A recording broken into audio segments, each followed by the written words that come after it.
Good morning to all student. आज Saturday है और हम लोग एक बार फिर से वेव थ्योरी ऑफ लाइट पर आगे चलने वाले हैं। वेव थ्योरी ऑफ लाइट जो है दो अलग अलग वैज्ञानिकों के बीच में एक कंट्राडिक्शन डेवलप हुआ। कल आपको जहाँ तक बताए थे आपको वहाँ तक अच्छी तरह याद होगा। अब गौर कीजिए, यहाँ पर गौर करना है। दो different scientist, the contradiction is developed between the theory of two different scientists, Isaac Newton and Christian Huygens। दो महान वैज्ञानिकों के बीच के सिद्धांतों में कंट्राडिक्शन डेवलप हो गया। तो जब ये कंट्राडिक्शन डेवलप हो गया तो फिर अब क्या होगा, गौर कीजिए। न्यूटन से उम्र में हाइगन बड़े थे, बहुत बड़े थे। मतलब न्यूटन से हाइगन उम्र में बड़े थे, मतलब सीनियर थे। और न्यूटन क्या थे, हाइगन से जूनियर थे। न्यूटन कहाँ के थे, इंग्लैंड के। हाइगन कहाँ के थे, डेनमार्क, उसको डच कहा जाता है। और इंग्लैंड वाले को क्या कहते हैं, अंग्रेज कहते हैं। और इंडिया वाले को क्या कहते हैं, इंडियन कहते हैं। तो डेनमार्क वाले को क्या कहते हैं, डच। और इंग्लैंड वाले को क्या कहते हैं, अंग्रेज। इंडिया वाले को क्या कहते हैं, इंडियन। तो न्यूटन का कहना था कि लाइट इज द पार्टिकल, और हाइगन का कहना था लाइट इज द वेव। इस दोनों बातों में बहुत बड़ा विरोधाभास उत्पन्न हुआ। दुनिया के और भी बहुत सारे साइंटिस्ट इस दो महान वैज्ञानिकों के सिद्धांतों के बीच में उलझ गए। अब बड़ी समस्या थी। अब आपको समझना है यहाँ पर कि 1675 में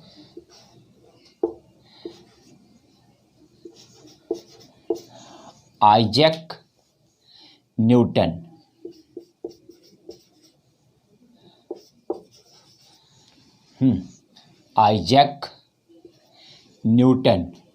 ने जो सिद्धांत प्रस्तुत किए और 1678 में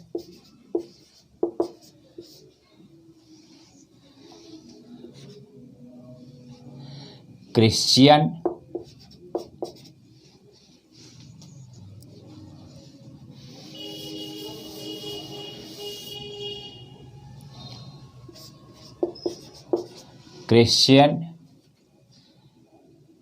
हाइगन ने जो सिद्धांत प्रस्तुत किए। तो गौर कीजिए, इसको हम लोग सीधा तौर पर ऐसे भी याद रख सकते हैं, डायरेक्ट। ये हो गए हाइगन और ये हो गए न्यूटन। गौर कीजिए, तो 1675 में न्यूटन का सिद्धांत आया, वेव कॉर्पस्कुलर थ्योरी। 1678 में हाइगन का सिद्धांत आया, लेकिन उम्र में हाइगन न्यूटन से बड़े थे। हाइगन का कहना था कि लाइट इज ए वेव, और न्यूटन का कहना था लाइट इज ए पार्टिकल। गौर कीजिएगा, कंसेप्ट क्लियर करने के लिए बहुत सी बातों पर सोचना पड़ता है, और इसीलिए साइंस का नाम सोच भी है। साइंस एक प्रकार का सोच है और कुछ नहीं है साइंस में। देखिए, आज भी जितनी चीज़ें आप पढ़ रहे हैं वो शायद सारी चीज़ें सही ही है, ऐसा नहीं है। लेकिन आपको इसी चीज़ों को पढ़ करके एग्ज़ाम देना है, इसी चीज़ों को पढ़ करके आईटी, मेडिकल सब में जाना होता है। बाद में पता चलता है 100-200 वर्षों के बाद कि वो सिद्धांत गलत था। लेकिन उस बीच कितने विद्यार्थी आईटी और मेडिकल कर गए। तो ये तो एक क्राइटेरिया बनाया गया है कि भाई ये सब आपको तैयारी करके उसमें जाना है, डायरेक्ट उसमें एडमिशन नहीं होगा, ये क्राइटेरिया है एक। अब गौर कीजिए वो अलग मैटर है, लेकिन न्यूटन का कहना था कि लाइट इज ए पार्टिकल, हाइगन का कहना था लाइट इज ए वेव। हाइगन न्यूटन से सीनियर थे। सिद्धांत चलता रहा, दोनों के सिद्धांत, हाइगन का सिद्धांत हालांकि बाद में आया और न्यूटन का सिद्धांत पहले आया, लेकिन उम्र में हाइगन बड़े थे। अब गौर कीजिए, जब ये सिद्धांतों को और दुनिया भर के वैज्ञानिकों ने पढ़ा, विद्यार्थी भी पढ़ते रहा। विद्यार्थी को क्या, विद्यार्थी तो जो रिसर्च करके वैज्ञानिकों ने दिया, जो सिलेबस में किताब में आया उसको पढ़ना है, तैयारी करना है, अब परीक्षा देना है। पूछ दिया न्यूटन कॉर्पस्कुलर थ्योरी क्या है, तो किताब में जो दिया है तैयारी किया और जाके परीक्षा दे दिया, लिख दिया, नंबर आ गया। वो सही है कि गलत है उससे क्या है ना। तो अब प्रयोग कौन करता है? वैज्ञानिक। तो वैज्ञानिक का प्रयोग चलते रहता है, इस समय भी चल रहा होगा। और वैज्ञानिकों का जीवन बिल्कुल संघर्ष भरा है, बिल्कुल संघर्ष भरा है। उसे अपने परिवार से कोई लेना देना नहीं रहता है, वो अपने शरीर से कोई लेना देना नहीं रहता है। आपको फोटोग्राफ दिखाए थे न्यूटन का, यहाँ से लेके यहाँ तक बाल लटका हुआ है, लगता है कभी कंघे उंगे चलाए कि नहीं पता नहीं। हाइगन का भी दिखाए थे बाल। वैज्ञानिक। तो इसलिए गौर कीजिए, दोनों का जो सिद्धांत है इसमें बहुत बड़ा कंट्राडिक्शन था। इस प्रकार के कंट्राडिक्शन को क्लियर करना आपको जरूरी है। इस दोनों बातें चलता रहा और न्यूटन उस समय के हाइगन के तुलना में बहुत महान वैज्ञानिक माने जाने लगे थे, क्योंकि न्यूटन का बहुत सारा सिद्धांत हाइगन के तुलना में आ चुका था। हाइगन का उतना सिद्धांत दुनिया में नहीं फैला था जितना न्यूटन का फैल चुका था। गौर कीजिए, तो फिर हाइगन 1695 में वो एक्सपायर कर गए। 1695 में हाइगन एक्सपायर कर गए। दुनिया को अभी तक पता नहीं चल पाया कि क्या है आखिर। मामला चलता रहा, बहुत दिनों तक चलता रहा। बाद में आपको बताए थे 1850 में एक साइंटिस्ट आए, कौन? फ्रेस्नेल, एस साइलेंट है, फ्रेनेल पढ़ते इसको, फ्रेनेल। और ये कहाँ के थे? फ्रांस के थे। फ्रेनेल कहाँ के थे? फ्रांस के थे। तो 1800 फ्रेनेल नहीं, फोकल्ट। फ्रेनेल बाद में आए हैं। तो यहाँ पर पहले कौन आए? फोकल्ट आए, फोकल्ट आए। और ये जो फोकल्ट आए, फोकल्ट ने भी ये बात साबित कर दिया कि जो प्रकाश का जो सिद्धांत है न्यूटन का, जिसमें उन्होंने कहा था कि प्रकाश विरल से सघन में जाने पर वेग घटता है, लेकिन ऐसा नहीं है। प्रकाश का वेग जो है घट जाता है विरल से सघन में जाने पर, लेकिन न्यूटन ने कहा था वेग क्या होता है? बढ़ता है। तो एक तो फोकल्ट का सिद्धांत आ गया। इसी तरह से अप्रॉक्स 1800 में, इसके पहले ही फ्रेनेल का आया, फ्रेनेल का, और ये भी फ्रांस के ही थे। तो फ्रेनेल का सिद्धांत आया, और जिसमें फ्रेनेल ने वेलोसिटी निकाला था लाइट का, ये भी आपको पिछले क्लास में बताए थे। तो इस आधार पर फ्रेनेल ने कहा कि अवश्य ही प्रकाश एक तरंग है, और तरंग के आधार पर इसका वेग उन्होंने निकाला प्रकाश का, जिससे हाइगन के सिद्धांत को बल मिला, यानी हाइगन का सिद्धांत की पुष्टि हो गई। इसका मतलब है कि इस सभी वैज्ञानिकों के प्रयोग से स्पष्ट हो गया कि हाइगन का जो कहना था लाइट इज ए वेव, ये बात सही साबित हो गया बहुत वर्षों के बाद। लेकिन हाँ, ये न्यूटन का सिद्धांत जो है पार्टिकल है लाइट, ये बात गलत हुआ। कॉर्पस्कुलर थ्योरी गलत हुआ। भले उसमें कॉर्पसल्स पार्टिकल है, लेकिन जो उनका आगे का सिद्धांत उसमें उन्होंने दिया रिफ्रैक्शन वाला, वो चीज़ उनका गलत हो गया। तो देखिए, इससे स्पष्ट हो गया कि फ्रेनेल के सिद्धांत से, फोकल के सिद्धांत से, कि हाइगन का जो सिद्धांत है वो ज़्यादा महत्वपूर्ण है। तो अब आपको हाइगन का सिद्धांत समझना है। तो इस प्रकार से आपके मन में भी जो एक चल रहा होगा भ्रम, क्वेश्चन, वो आपके मन में भी दूर हो गया होगा। देखिए, आप सभी स्टूडेंट को इस बात पर ध्यान देना चाहिए, कन्फ्यूजन जब हो जाता है ना, तो कन्फ्यूजन ना एक बार हो गया ना तो फिर बार बार होने लगता है। याद कीजिए, जो चीज़ आप 9th-10th में ठीक से नहीं समझ पाए हैं, आज भी उससे आपको डर लग रहा होगा, और अगर जोर लगा करके उसको समझ लिए तो आज भी आपको क्लियर होगा, वो क्लियर रहेगा। साइंस यही है। इसलिए कन्फ्यूजन में कभी नहीं पढ़ना चाहिए। कन्फ्यूजन वाला मामला से हमेशा दूर रहना चाहिए, कन्फ्यूजन में नहीं पढ़ना चाहिए। इसलिए अगर आप मेडिकल इंजीनियरिंग का कंपटीशन फेस करने वाले हैं, या अपने भविष्य में और बहुत सारे कंपटीशन को फेस करेंगे, उसमें आपको हमेशा यही ध्यान देना है। आप देखे होंगे कि डॉक्टर सब भी जैसे होता है, देखा रिपोर्ट, ये फटाक दवाई लिखा, बताया पेशेंट। इंजीनियर सब भी साइट विजिट किया, देखा कि क्या कैसे है, फिर क्लियर, तुरंत फटाफट करके क्लियर। तुरंत आपको प्रेजेंस ऑफ माइंड, सोचने की शक्ति तुरंत डेवलप करना है। उसी तरह से क्वेश्चन आया सामने, देखिए क्या है, बस फटाफट करके क्लियर। तो आप फटाफट नीट और जी मैथ्स एडवांस निकाल देंगे। देखिए, तो गौर कीजिए, इस स्थिति में अब आपको समझना है कि हाइगेन्स प्रिंसिपल क्या है। देखिए भाई, आपके सामने आ रहा है हाइगेन्स प्रिंसिपल। पिछले क्लास में हाइगेन्स थ्योरी बताए थे। हाइगेन्स प्रिंसिपल, ये हो गया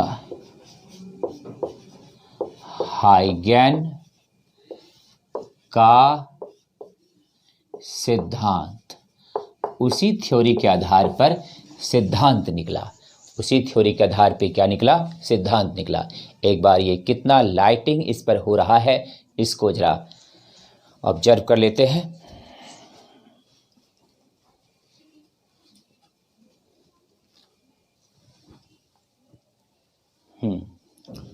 लाइटिंग तो थोड़ा हो रहा है।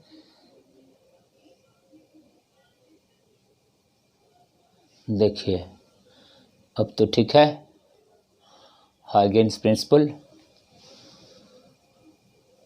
और देखते हैं कोशिश करके। इतना ही ठीक है। देखिए, हाइगेन्स प्रिंसिपल, हाइगेन का सिद्धांत।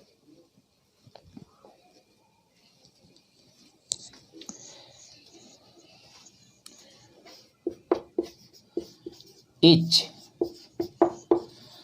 point on the luminous body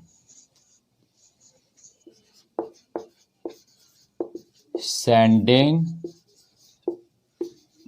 out waves in all direction through the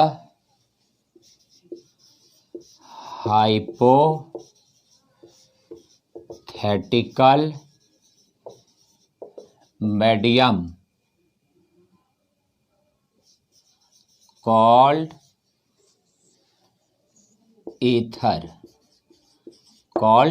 ether। देखिए भाई, जो सामने आपका लिखा हुआ है, इट इज द हाइगेन्स प्रिंसिपल। इसी को हाइगेन का सिद्धांत कहा जाता है। Each point on the luminous body sending out waves in all direction through the hypothetical medium called ether. पहले इसका हिंदी आपको लिख लेना है, क्योंकि हिंदी का कुछ स्टूडेंट का बार बार कहना होता है सर हिंदी हिंदी हिंदी, एक बार बोलिए, दो बार बोलिए, कितना तो कहता है 3 बार हिंदी बोलिए। ये नहीं कि जरा सब बैक करके फट से अपना सुन लें, वो नहीं, हमको 3 बार बोलिए। चलिए लिखिए हिंदी। लुमिनियस का हिंदी क्या होता है? ज्योति। बॉडी का पिंड। ज्योति पिंड के प्रत्येक बिंदु पर, ज्योति पिंड के प्रत्येक बिंदु पर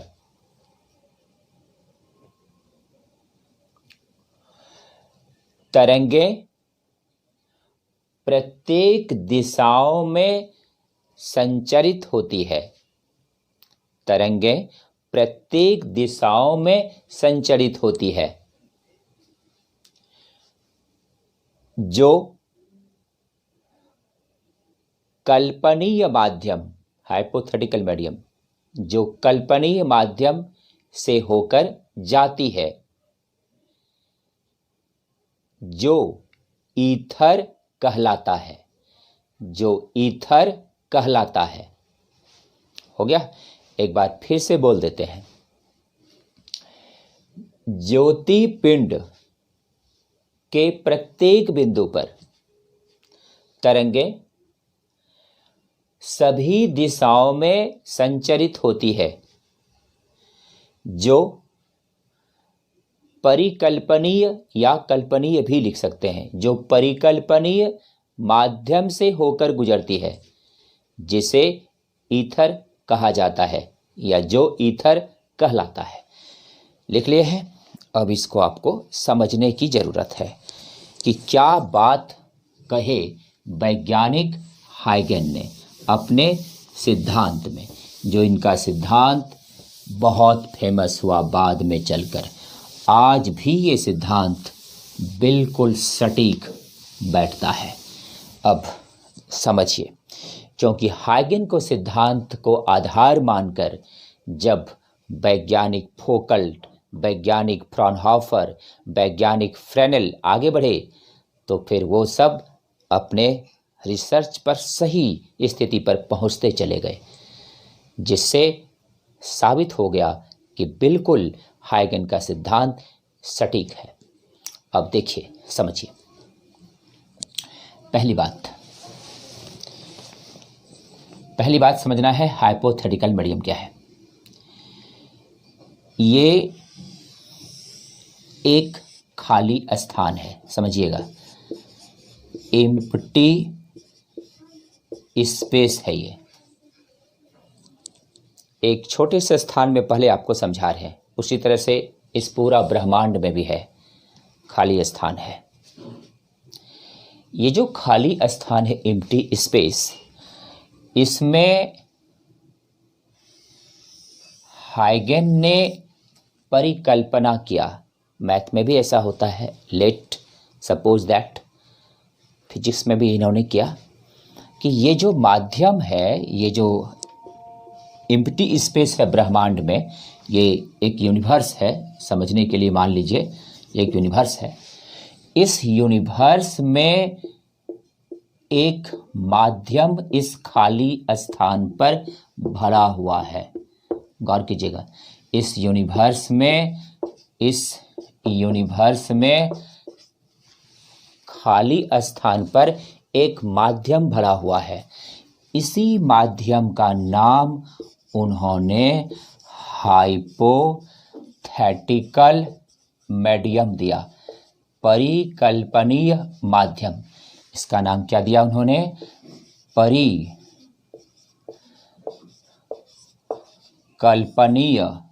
माध्यम। परिकल्पनीय माध्यम, गौर कीजिए, यही परिकल्पनीय माध्यम इस पूरे खाली स्थान में भरा हुआ है। पूरे खाली स्थान में हर जगह ये भरा हुआ है। इसी परिकल्पनीय माध्यम को ईथर उन्होंने कहा। ये ईथर है क्या? ये जो ईथर है, ये जो ईथर इसमें भरा हुआ है, ये ईथर है क्या? ईथर जो है इसमें भरा हुआ, ये वाजिब में ये जो पार्टिकल है इसमें भरा हुआ ईथर के रूप में, इस पार्टिकल में इसका जो मास डेंसिटी है, पहले तो मास देख लीजिए, मास लेस है ये जो पार्टिकल इसमें भरा हुआ है ईथर के रूप में इस हाइपोथेटिकल मीडियम का, वो क्या है, मासलेस है।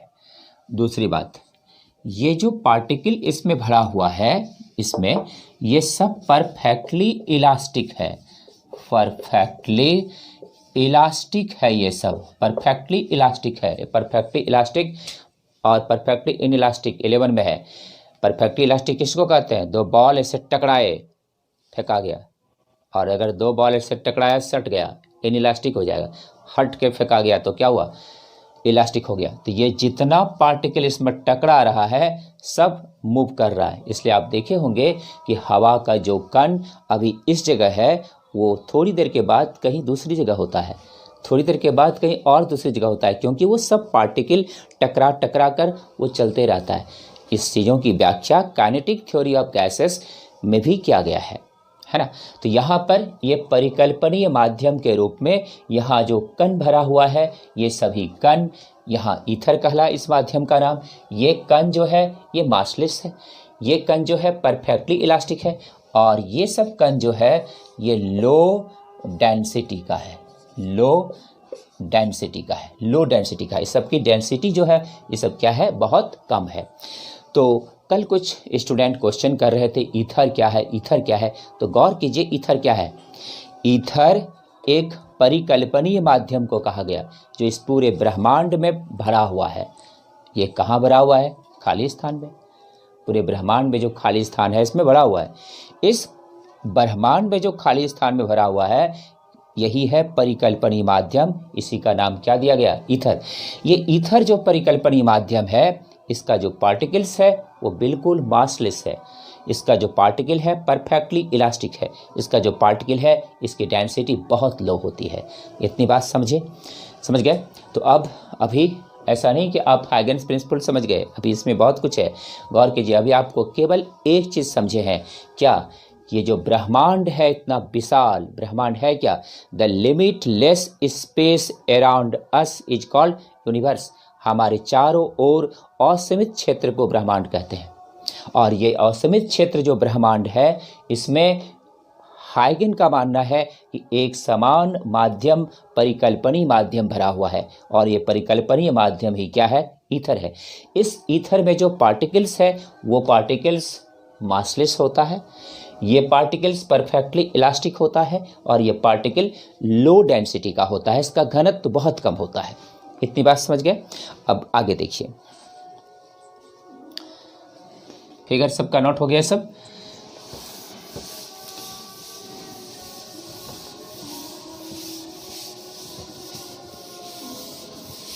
आगे देखिए, गौर कीजिए।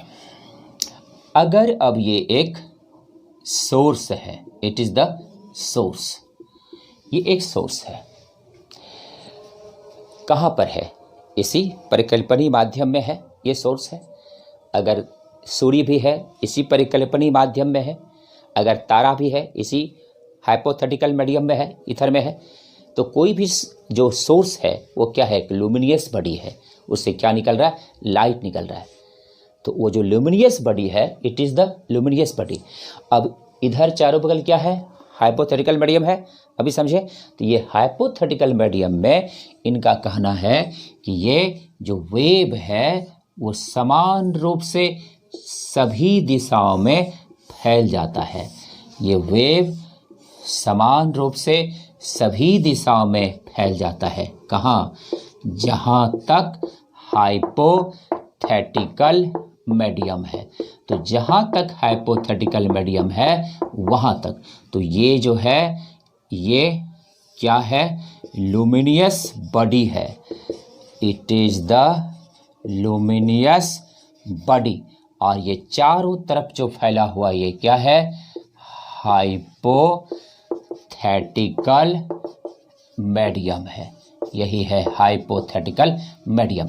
इसी को हम लोग क्या बोलते हैं, ईथर बोलते हैं। यही क्या है, ईथर है, इट इज द ईथर। समझ गए, यही ईथर है। तो ईथर जो फैला हुआ है, इसमें चारों ओर ईथर जहां तक भरा हुआ है इस ब्रह्मांड में, वहां तक इस लुमिनियस बॉडी का लाइट चारों तरफ फैल रहा है। यही है हाइगन का प्रिंसिपल। लेकिन अभी इसमें बहुत कुछ बात है। अभी तो बस आप हाइगन प्रिंसिपल को समझे हैं, कल आप हाइगन का थ्योरी समझे थे और अब आप हाइगन का प्रिंसिपल समझे हैं। तो अब मुझे उम्मीद है कि आप सभी तमाम स्टूडेंट्स का ये बात तो कंसेप्ट क्लियर हो गया होगा कि न्यूटन और हाइगन के जो सिद्धांत में कंट्राडिक्शन था वो कैसे दूर हुआ। समझ गए। अब ये बात भी समझ गए होंगे आप कि हाइपोथेटिकल मीडियम क्या है और ईथर किसे कहा गया है। अब देखिए, अब यहाँ पर ये जो ल्यूमिनियस बॉडी है, इससे चारों ओर प्रकाश फैल गया ये सिद्धांत से।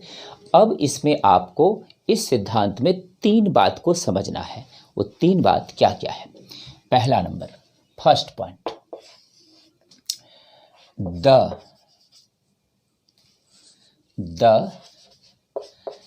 Locus of vibrating particles in the same phase is called wave front। देखिए भाई, हाइगन प्रिंसिपल का ही पहला स्टेटमेंट है। हाइगन प्रिंसिपल का पहला स्टेटमेंट है। हाइगन प्रिंसिपल से ही ये बात निकल रहा है। क्या निकला? The locus of vibrating particles in same phase is called wave front. Hindi, एक समान कला में कंपन करने वाले बिंदु पथ को तरंगाग्र कहा जाता है। तरंगाग्र हिंदी है इसका तरंगाग्र। तरंग प्लस अग्र से बना है तरंगाग्र। तो लिखिए, क्वेश्चन आ जाता है व्हाट इज वेव फ्रंट, तो यही डिफिनेशन होगा। First principle, the locus of vibrating particles in the same phase is called wave front. देखिए भाई, गौर कीजिए, इसका हिंदी एक बार फिर से सुन लीजिए, मिला लीजिए। एक समान कला में कंपन करने वाले बिंदु पथ को तरंगाग्र कहते हैं। सब समझाएंगे, अभी हल्ला नहीं करना है कि तरंगाग्र क्या है, तरंगाग्र क्या, अभी तो परिभाषा हुआ है, अभी सब एक एक चीज़ समझाएंगे। कुछ स्टूडेंट का आदत होता है यहाँ पे ध्यान नहीं देता, वहाँ पे ठोक चैटिंग, तरंगाग्र कहाँ से आया सर, तरंगाग्र कैसे हुआ सर, तरंगाग्र क्या हुआ सर। तो उस तरह का नहीं करें, आप साइंस के स्टूडेंट हैं और यहाँ सारा चीज़ आपको बता रहे हैं। तो चैटिंग करने के फेर में आप जो असली चीज़ हो रहा है उसको नहीं समझ पाते हैं, दिक्कत यही है आपका। देखिए, तो गौर कीजिए, तो यहाँ पर है the locus of vibrating particles in the same phase is called wave front. इसमें अब कुछ के स्टूडेंट का ये प्रॉब्लम होगा, व्हाट इज लोकस।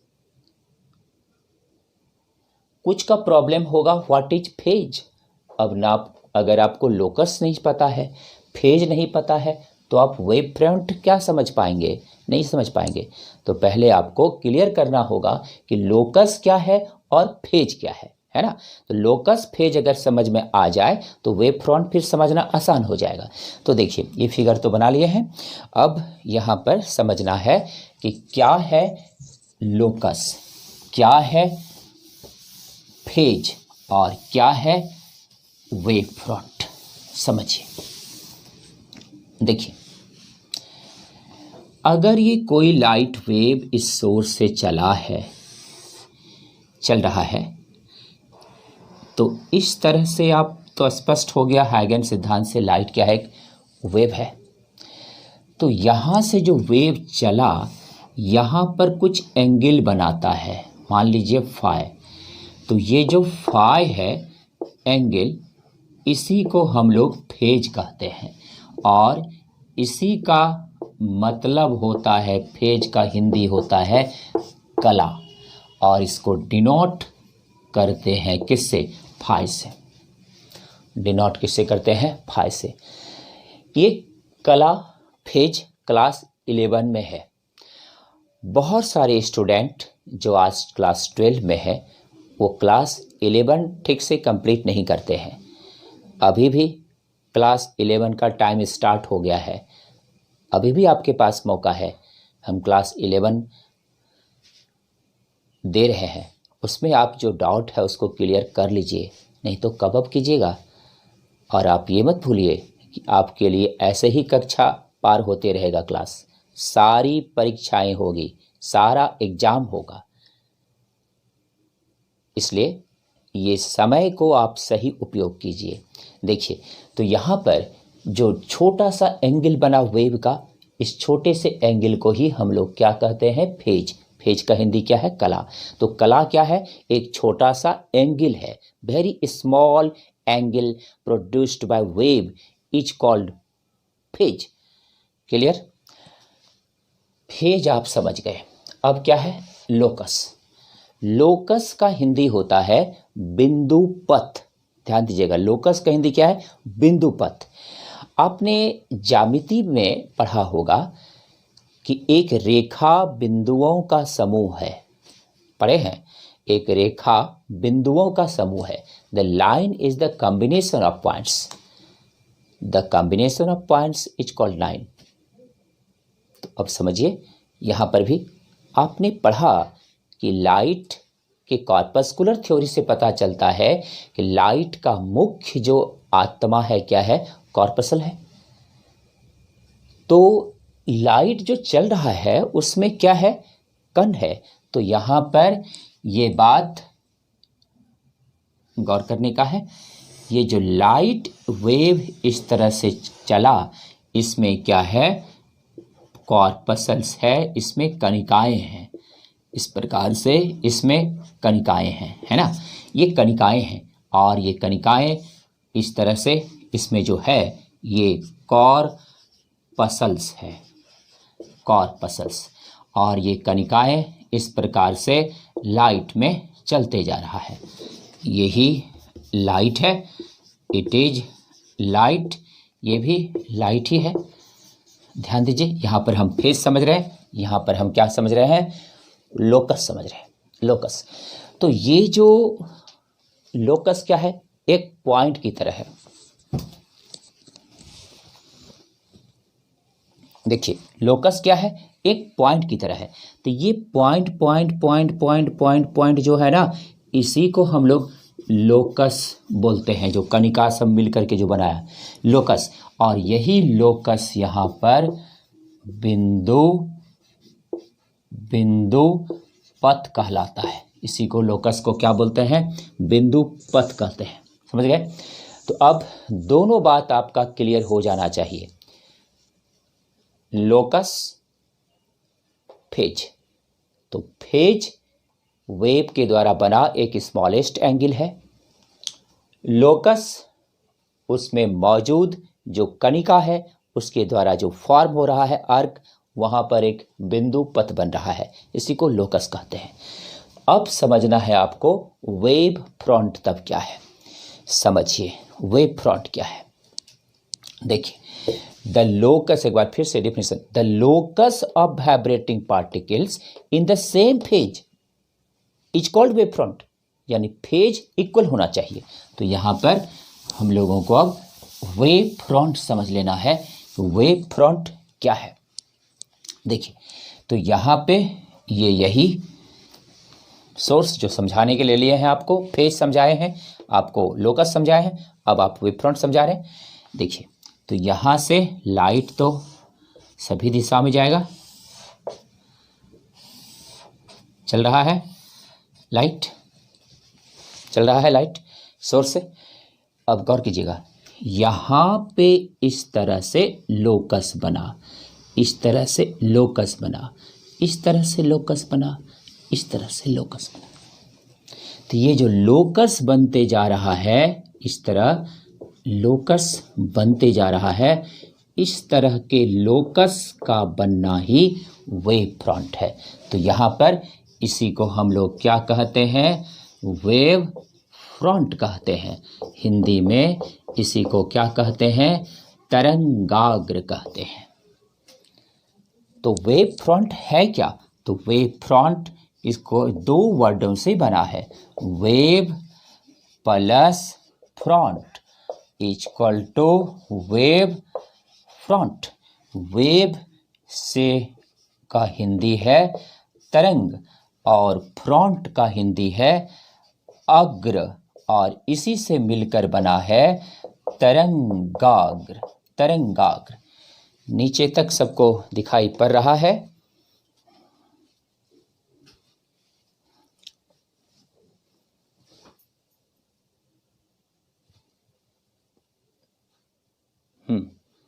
नीचे तक तो आपको दिख रहा है, नोट कीजिए। तो देखिए भाई, आपको हम यहाँ पर तीन चीज अभी बोर्ड पर सामने है, इस तीनों को आप माइंड में क्लियर कंसेप्ट बनाइए। What is phase, what is locus, what is wave front. तीन चीज है यहाँ, तीनों को क्लियर कीजिए। Phase is the smallest angle produced by the wave। कला तरंगों द्वारा बना एक छोटा सा कोण होता है। बिंदुपथ तरंगों में मौजूद छोटे छोटे कणिकाओं के द्वारा एक पथ बनता है, उसे बिंदुपथ कहते हैं। वेव फ्रंट, वेव फ्रंट का फिगर सामने है, लेकिन अभी आपको इसको आप पर इम्पैक्ट नहीं हुआ है, इस पर इम्पैक्ट डालिए। क्या इम्पैक्ट होगा आप पर, देखिए समझिए। ये जो बना है ये भी एक वेव फ्रंट है, ये एक अलग वेव फ्रंट है, ये एक अलग वेव फ्रंट है, ये एक अलग वेव फ्रंट है। इस आधार पर वेव फ्रंट कई टाइप का होता है, समझाएंगे अभी, बताएंगे। पहले अभी वेव फ्रंट समझिए तब टाइप समझिएगा। तो वेव फ्रंट, तो ये सब अलग अलग वेव फ्रंट है, ये एक वेव फ्रंट है। अब पहले इसको समझिए। देखिए यहाँ पर एक वेव फ्रंट आपको समझना है, एक वेव फ्रंट समझना है, ओनली वन पहले समझना है, उसके बाद तो दूसरा तीसरा सब समझ में आ जाएगा। एक वेव फ्रंट समझिए। यहाँ पर जो लाइट पहुँचा, इस जगह जितना भी फेज मतलब कला मतलब यहाँ कोण, इस जगह जितना कोण, इस जगह फेज, फेज, ये सब फेज आपस में इक्वल होगा। यहाँ पर जितना फेज है φ1, यहाँ पर φ2, या अब यहाँ पर भी φ1 ही होगा, ये φ1, ये φ1 इक्वल होगा। तो ये सब जगह का जो फेज है इक्वल है। फिर यहाँ का फेज φ2, φ2, φ2, ये सब फेज इक्वल है, ये भी वेव फ्रंट है। यहाँ का φ3, φ3, φ3, ये सब इक्वल है, ये भी है। यहाँ का ये φ4, ये सब इक्वल है। तो ये सब अलग अलग वेव फ्रंट बना रहा है। तो यहाँ इसके लिए फेज हो गया φ1, इसके लिए फेज हो गया φ2, इसके लिए फेज हो गया φ3, इसके लिए फेज हो गया φ4। इसी तरह इधर भी होगा φ1, φ2, φ3, लेकिन इस जगह इस पूरे का फेज हर जगह इक्वल है। यहाँ पर पूरे का फेज इक्वल है, यहाँ पर पूरे का, इसका एक ठोका डिटेल यहाँ समझा रहे हैं। इसी तरह इसका भी होगा यहाँ सब जगह φ2, इसका भी होगा यहाँ सब जगह φ2, इसका भी होगा φ3, इसका भी होगा सब जगह φ4। समझ रहे हैं? तो यहाँ पर एक ठो जैसे हो रहा है, हर जगह फेज इक्वल है। तो अब परिभाषा देखिए, एक समान कला में कंपन करने वाले, ये कंपन कर रहा है, कण लाइट जो चल रहा है, एक समान कला में कंपन करने वाले बिंदु पथ को तरंगाग्र कहते हैं। समझ रहे? The locus of vibrating particle in same phase is called wave front. समझ रहे?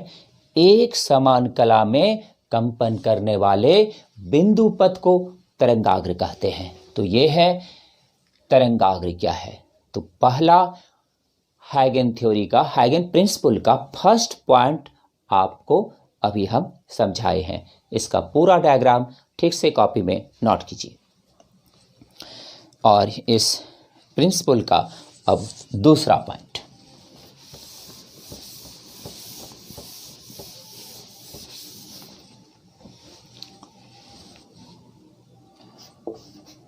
Number 2,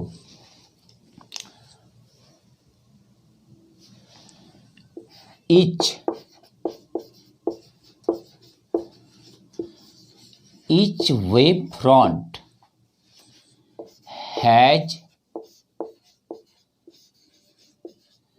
tendency to produce the new wave front। देखिए भाई, अब हाइगेन प्रिंसिपल का दूसरा पॉइंट आपके सामने है। Each wave front has tendency to produce new wave front. Hindi है, प्रत्येक तरंगाग्र नया तरंगाग्र उत्पन्न करता है। दूसरी तरह से भी लिख सकते हैं, प्रत्येक तरंगाग्र नया तरंगाग्र उत्पन्न करने की क्षमता रखता है। इस तरह भी लिख सकते हैं, प्रत्येक तरंगाग्र नया तरंगाग्र बनाने के लिए अग्रसर रहता है। तो एक सेंटेंस को तो कई तरह से आप लिख सकते हैं, मेन इसमें समझने का है। समझिए क्या हुआ दूसरा पॉइंट, प्रत्येक वेव फ्रंट नया वेव फ्रंट बनाता है, यही है। अब इसको समझिए, देखिए प्रत्येक वेव फ्रंट जो है, ये जो वेव फ्रंट है इस तरह, ये जो वेव फ्रंट है शुरू वाला, ये नया वेव फ्रंट बना दिया।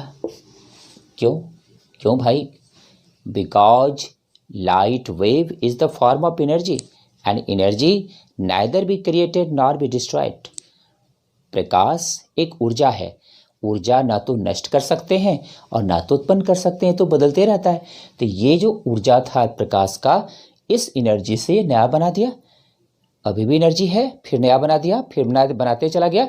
इस तरह से याद रखना है।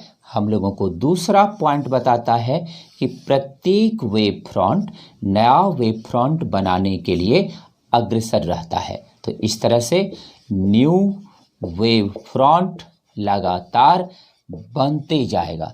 ऐसा बात साउंड वेव में नहीं है, क्योंकि वो एक मैकेनिकल वेव है साउंड, इसलिए वो थोड़ी दूर धीरे धीरे चल करके रुक जाता है, इसलिए आवाज़ बहुत दूर तक नहीं पहुंच पाती है। लेकिन लाइट में ऐसा है, और ये नया वेव फ्रंट बनाते बनाते बनाते बनाते बहुत दूर चला जाता है। तो इस तरह दूसरा पॉइंट याद हुआ, प्रत्येक वेव फ्रंट नया वेव फ्रंट बनाने के लिए अग्रसर रहता है।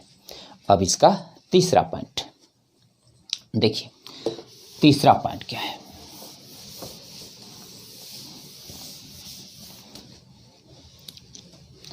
नंबर 3,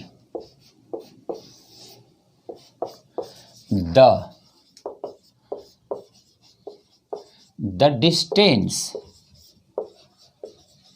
between two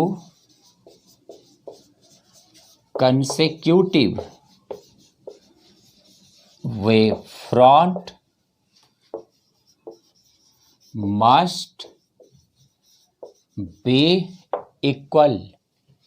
तीसरा पॉइंट हाइगेन प्रिंसिपल का आपके सामने है, the distance between two consecutive wave front must be equal.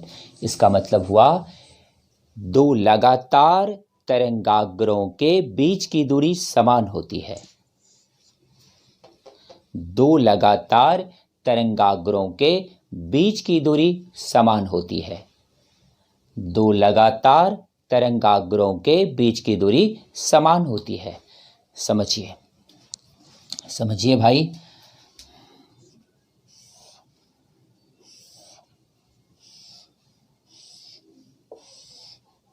और भी जा सकता है,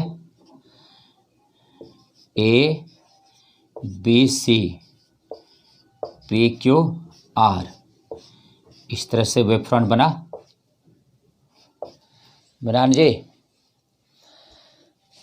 ये जो वेव फ्रंट है एस ए जो दूरी है ए बी है बी सी है इक्वल होगा S A equal to A B equal to B C. इधर से भी तब होगा therefore S P equal to P Q equal to Q R. गौर कीजिए बालक, गौर कीजिए, प्रत्येक वेव फ्रंट के बीच की दूरी बराबर होती है। समझ रहे हैं? क्लियर है? अगला नंबर है 4।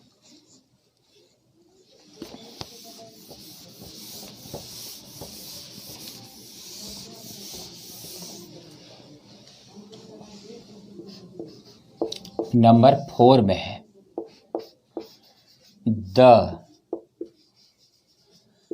the time taken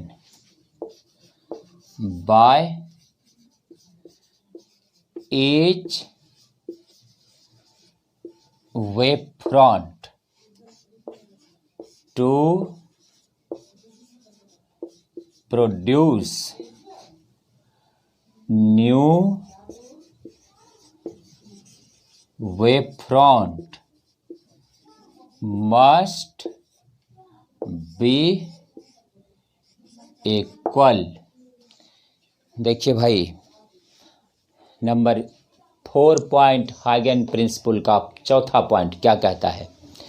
the time taken by each wave front to produce new wave front must be equal. इसका मीनिंग हुआ प्रत्येक तरंगाग्र नया तरंगाग्र बनाने में समान समय लेता है। प्रत्येक तरंगाग्र नया तरंगाग्र बनाने में समान समय लेता है। समझ गए? तो जितना भी वेव फ्रंट बनेगा, सब जो नया वेव फ्रंट बनाएगा उसका टाइम क्या होगा? हमेशा इक्वल टाइम में बनेगा।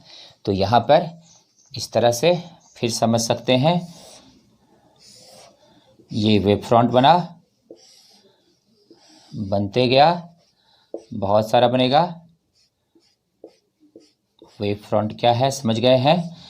ये जो टाइम है T1, इसको बनने में T2, ये T3, ये सब टाइम इक्वल होगा। T1 equal to T2 equal to T3 equal to T4, ये सब टाइम क्या होगा? इक्वल होगा। यानी पहला वेव फ्रंट अगर 2 सेकंड में, उदाहरण बता रहे हैं, पहला वेव फ्रंट अगर 2 सेकंड में एक वेव फ्रंट बनाया, ऐसे 2 सेकंड में तो लाइट बहुत दूर चला जाएगा, 1 सेकंड में ही कहाँ चला जाता है? 3 लाख किलोमीटर। तो 2 सेकंड में तो 6 लाख किलोमीटर चला जाएगा। तो देखिए, तो 2 सेकंड अगर एक वेव फ्रंट को बनाने में लगा, तो अगला जो वेव फ्रंट बनेगा वो भी उतने ही 2 सेकंड में बनेगा। फिर प्रत्येक वेव फ्रंट सेम टाइम में बनता है। तो देखिए, तो 1 सेकंड में लाइट जो है 3 × 10⁸ मीटर ट्रेवल करता है। तो इसमें हजारों लाखों वेव फ्रंट बन जाएगा। समझ रहे हैं? तो अब यहाँ पर 4 पॉइंट है इसका, किसका? हाइगन प्रिंसिपल का। तो हाइगन प्रिंसिपल का 4 पॉइंट को एक बार हम रिवाइज कर रहे हैं, मत सुनिएगा। सबसे पहला बात जो हाइगन प्रिंसिपल में दिया गया है वो क्या है? उसमें यही है कि कोई भी लुमिनियस बॉडी अपने चारों ओर प्रकाश को फैलाता है और वो हाइपोथेटिकल मीडियम में आगे की तरफ बढ़ते जाता है। अब पहला पॉइंट है, एक समान कला में कंपन करने वाले बिंदु पथ को तरंगाग्र कहते हैं। उसमें आपको कला और फेज को भी समझाए थे। दूसरा पॉइंट, प्रत्येक वेव फ्रंट के द्वारा तय किया गया दूरी समान होता है। तीसरा पॉइंट, प्रत्येक वेव फ्रंट एक समान समय लेता है नया वेव फ्रंट बनाने में। और चौथा पॉइंट, प्रत्येक तरंगाग्र जो है हमेशा हमेशा एक समान अवस्था में संचरित होता है सभी दिशाओं में। समझ गए? तो यहाँ पर आपको 4 महत्वपूर्ण बात को याद रखना है। इसमें 4 महत्वपूर्ण बात आपको याद रखना है। तो ये था हाइगेन्स प्रिंसिपल। अब आगे हम लोग बढ़ेंगे, इसमें वेव फ्रंट के बारे में और भी बहुत कुछ समझना है। अब समझना है type of wave front.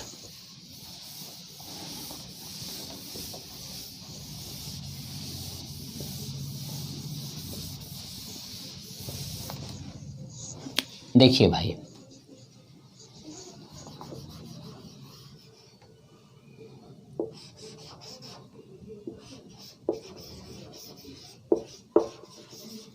Type of wave front on the basis of construction. मतलब क्या होता है? बनावट। बनावट के आधार पर तरंगाग्र का प्रकार। देखिए भाई, आपको हम वेव फ्रंट बताएंगे 2 तरीका से। टाइप, पहला आपके सामने है type of wave front on the basis of construction, बनावट के आधार पर वेव फ्रंट, ताकि कोई कंफ्यूजन ना हो। दोनों अगर एक ही में मिल जाएगा तो फिर खिचड़ी हो जाएगा, तो फिर दिखते हो जाएगा। इसलिए अलग अलग करके समझिए। कंस्ट्रक्शन के आधार पर समझिए वेव फ्रंट। कंस्ट्रक्शन के आधार पर वेव फ्रंट 2 टाइप का होता है।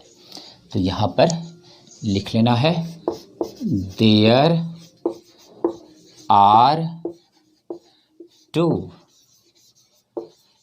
Types of wave front on the basis of construction. बनावट के आधार पर तरंगाग्र 2 प्रकार का होता है। बनावट के आधार पर तरंगाग्र 2 प्रकार का होता है।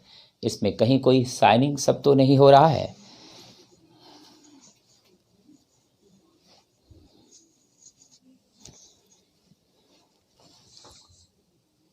साइनिंग तो थोड़ा सा वहां वेव फ्रंट के पास हो रहा है।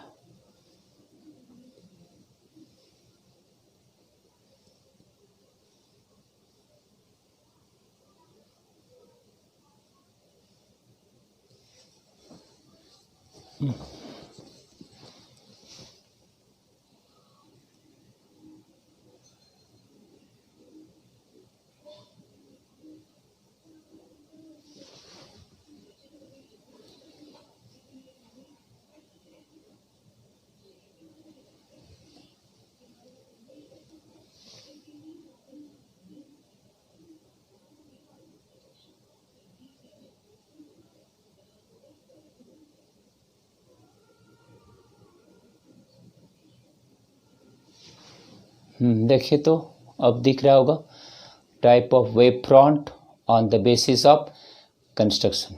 दिख रहा है? क्लियर है?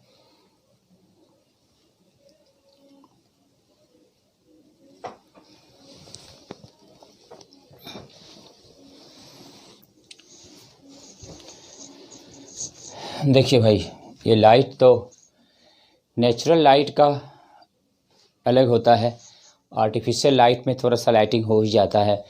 तो अब साफ दिख रहा होगा। देखिए, there are 2 types of wave front on the basis of construction. तो बनावट के आधार पर वेव फ्रंट कितने प्रकार का है? 2 टाइप का है। देखिए, पहला नंबर है, first number is the primary wave front.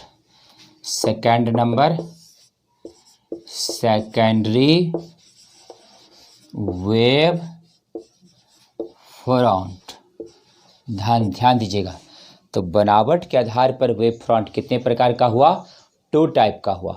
एक हुआ प्राइमरी वेव फ्रंट, प्राथमिक तरंगाग्र, दूसरा हुआ सेकेंडरी वेव फ्रंट, द्वितीयक तरंगाग्र। अब दोनों को समझना है 1 बाय 1। पहले डिफिनीशन लिख लीजिए, उसके बाद दोनों को फिर समझाते हैं। पहला का हिंदी हुआ प्राथमिक तरंगाग्र।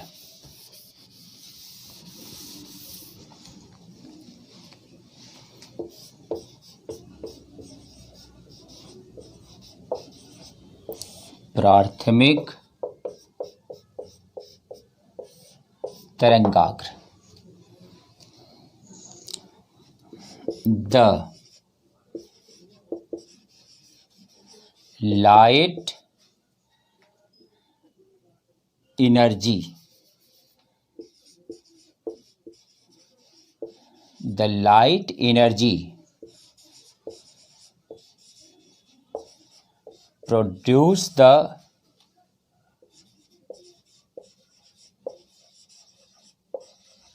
wavefront from the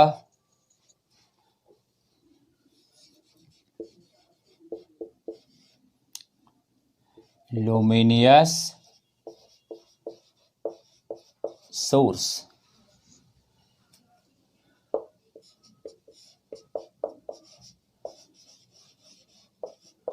It is called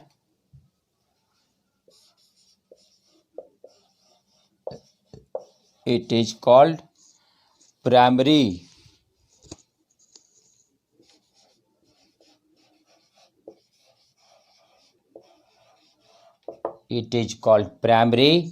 wave front। देखिए भाई, प्रकाश ऊर्जा, हिंदी बोल रहे हैं, प्रकाश ऊर्जा ज्योति स्रोत से, प्रकाश ऊर्जा ज्योति स्रोत से तरंगाग्र को उत्पन्न करता है, जिसे प्राथमिक तरंगाग्र कहा जाता है। एक बार फिर से, प्रकाश ऊर्जा ज्योति स्रोत से तरंगाग्र उत्पन्न करता है, जिसे प्राथमिक तरंगाग्र कहा जाता है। फिगर में समझाएंगे इसको, प्राथमिक तरंगाग्र क्या हुआ। अब पहले दूसरा नंबर का डिफिनीशन भी नोट कर लीजिए। दूसरा नंबर है सेकेंडरी वेव फ्रंट। ये हुआ द्वितीयक तरंगाग्र। द्वितीयक तरंगाग्र डिफिनीशन है the wave front just after the primary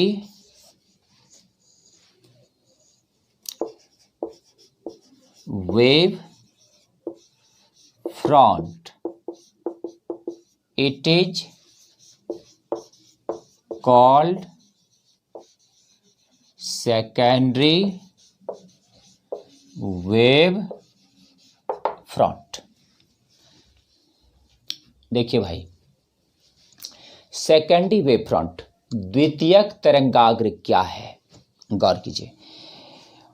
वह तरंगाग्र जो प्राथमिक तरंगाग्र के ठीक बाद बनता है।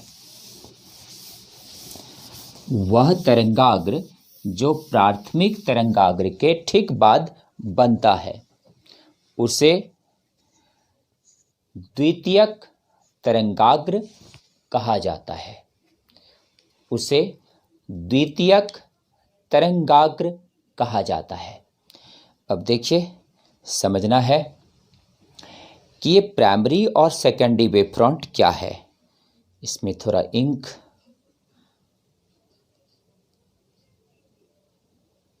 दे देते हैं ताकि बढ़िया से बोर्ड पर उगे।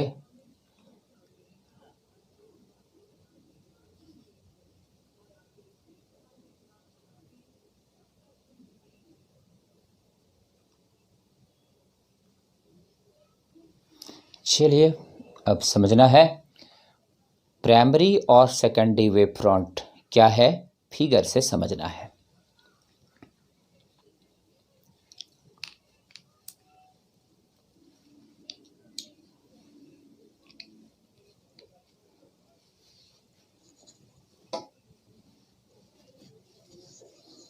देखिए फिगर से समझिएगा।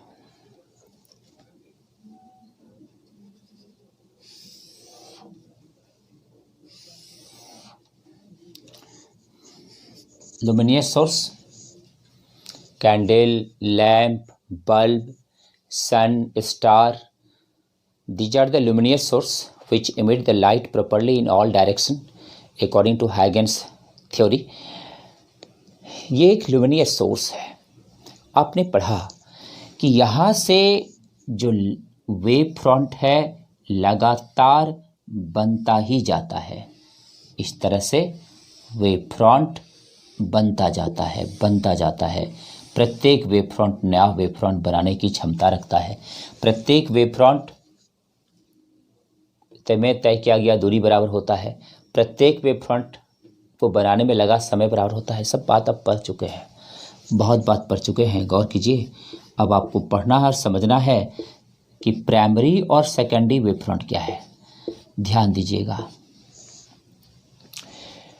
अभी डिफिनेशन में लिखे लुमिनियस सोर्स के ठीक बाद जो वेव फ्रंट बनता है it is the primary wave front, और इसके बाद जो वेव फ्रंट बनता है ये सेकेंडरी वेव फ्रंट। तो फिर ये वाला क्या होगा? Tertiary? Never, tertiary wave front होता ही नहीं है। ये वेव फ्रंट इसका ही प्राइमरी का सेकेंडरी हो गया, इसका फिर ये सेकेंडरी हो गया, इसका फिर ये सेकेंडरी हो गया, इसी तरह सेकेंडरी, इसका सेकेंडरी, इसका सेकेंडरी, सेकेंडरी चलते जाएगा। तो प्राइमरी और सेकेंडरी दो ही वेव फ्रंट होता है।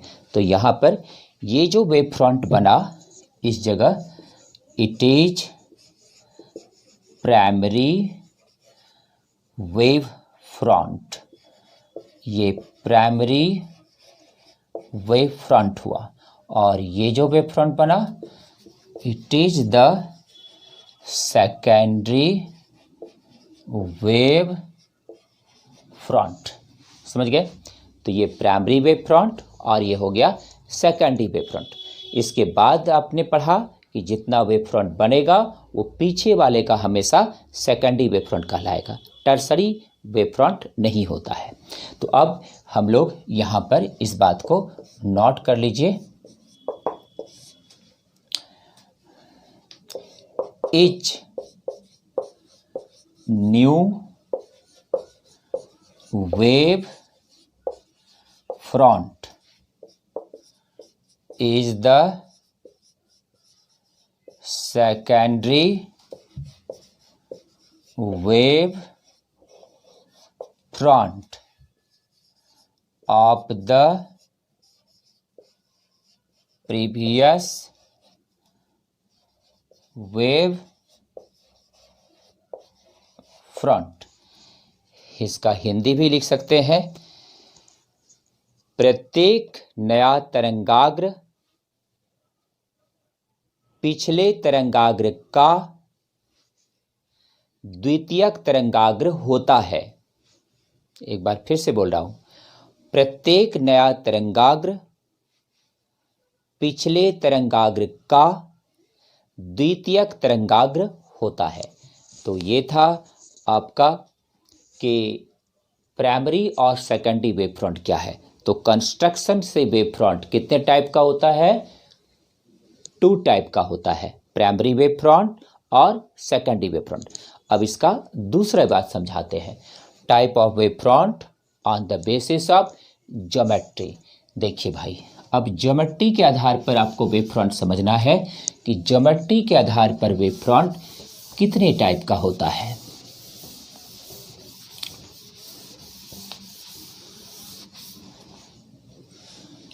Type of wave front on the basis of geometry.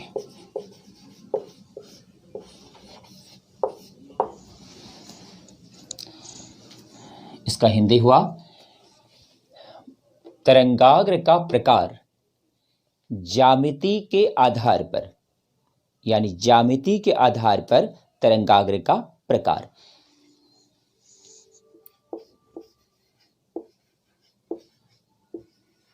There are 3 types of wavefront on the basis of geometry.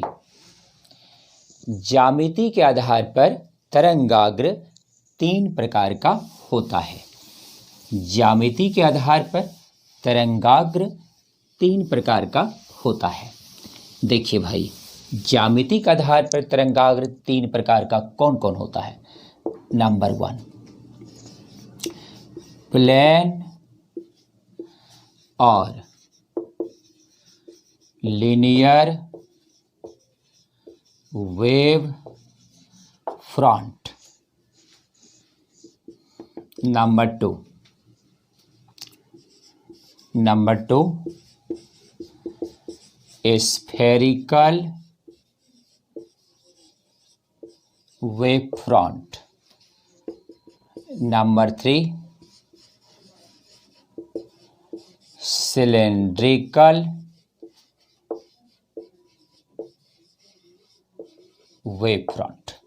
तो ये कंस्ट्रक्शन के आधार पर वेव फ्रंट 2 टाइप का और ज्योमेट्री के आधार पर वेव फ्रंट 3 टाइप का।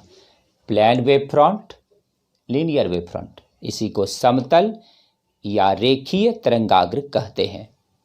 स्फेरिकल वेव फ्रंट, गोलाकार या गोलीय तरंगाग्र। सिलेंड्रिकल वेव फ्रंट, बेलनाकार तरंगाग्र। तो आज हम लोग यहाँ तक पहुँचे। इस सब का डिटेल से फिगर, डिफिनीशन, कंसेप्ट के साथ बताएंगे फिर अगले क्लास में। थैंक यू, बहुत बहुत धन्यवाद। मिलते हैं फिर अगले दिन।